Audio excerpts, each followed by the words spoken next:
இப்படியாக ஒரு கருத்து கேட்பு கூட்டத்தை தான் நடத்துவீர்கள் என்று திமுக ஆளும் கட்சி நினைக்கும் என்றால் இந்த கருத்து கேட்பு கூட்டங்களை எல்லாம் நாங்கள் புறக்கணிக்க வேண்டிய ஒரு தேவையும் ஏற்படும்.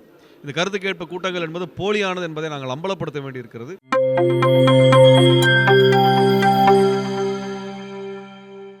எண்ணூர் அனல் மின் நிலையம் விரிவாக்கம் செய்யப்படுவது என்பது ஏற்றுக்கொள்ள முடியாது. ஏனென்றால் அது வந்து வட சென்னை ஏற்கனவே பல்வேறு தொழிற்சாலைகளால் மாசுபட்டிருக்கக்கூடிய சூழலில் அந்த மக்கள் பல்வேறு நெருக்கடிகள் உள்ளாக இருக்கக்கூடிய நிலையிலே எண்ணூர் அனல் மின் நிலைய விரிவாக்கம் என்பது மேலும் மேலும் அந்த பகுதியை நாசமாக்கும் என்கின்ற காரணத்தினால், அந்த பகுதியினுடைய சுற்றுச்சூழல் மக்களுடைய வாழ்வாதாரம் இவை அனைத்துமே நெருக்கடிக்கு உள்ளாகும் என்கின்ற காரணத்தினால் நாங்கள் மே 17 இயக்கம் அதற்கான எதிர்ப்பை பதிவு செய்திருக்கின்றோம்.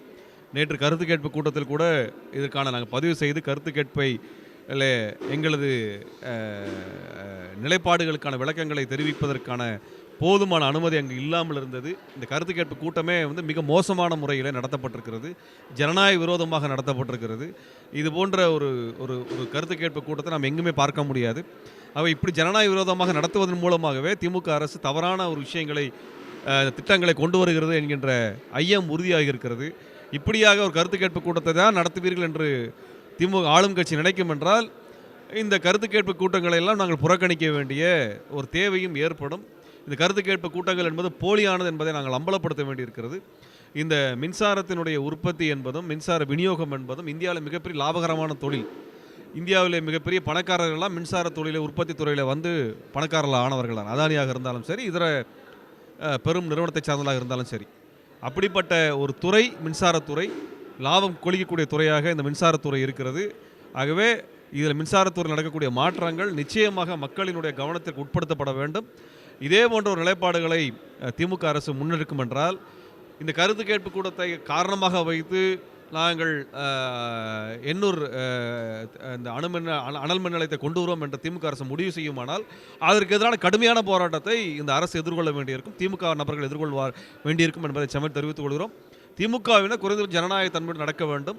இல்லை என்றால் இது பாரதிய ஜனதா கட்சியினுடைய சங்கிகள் எப்படியாக நடந்து கொள்கிறார்களோ அதை நினைவுபடுத்துவதாகத்தான் உங்களது நடவடிக்கைகள் இருக்கிறது என்பதை சமயத்தில் தெரிவித்து திமுக அரசிற்கு எனது கண்டனத்தை நான் உறுதிபட நான் சமயத்தில் தெரிவிக்க கடமைப்பட்டிருக்கின்றேன்.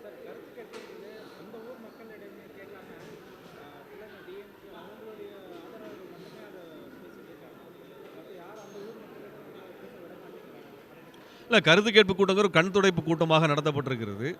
அந்த பகுதி மக்களினுடைய கருத்து பதிவு செய்யப்பட வேண்டும். சுற்றுப்புறச்சூழல் ஆர்வலர்கள், மனித உரிமை செயல்பாட்டாளர்கள், தொழிலாளர் நல உரிமை செயல்பாட்டாளர்கள் எல்லாருமே சேர்ந்து தான் அந்த கருத்தை பதிவு செய்ய வேண்டியிருக்கும். இதையெல்லாம் செஞ்சீங்கன்னா தான் உண்மையாக மக்கள் நினைக்கிறாங்கன்னு தெரியும். உங்கள் கட்சிக்காரங்களே வச்சு நடத்தணும், நீங்கள் வந்து அறிவாலயத்தில் வச்சு நடத்திட்டு போயிருக்கலாம். எதுக்கு வந்து பொதுமக்களோட கருத்து கேட்பு கூட நடத்துனீங்க? திமுககாரங்களாம் எல்லாமே பேசுவாங்க அப்படின்னா நீங்கள் உங்கள் அறிவாலயத்தில் வச்சு நடத்திட்டு போங்க, உங்கள் கட்சி ஆஃபீஸில் நடத்திட்டு போங்க.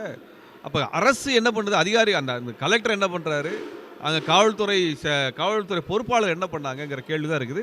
அவை இது வந்து முழுக்க ஒரு திமுகவை அம்பலப்படுத்துகின்ற ஒன்றாகத்தான் நான் பார்க்குறேன்.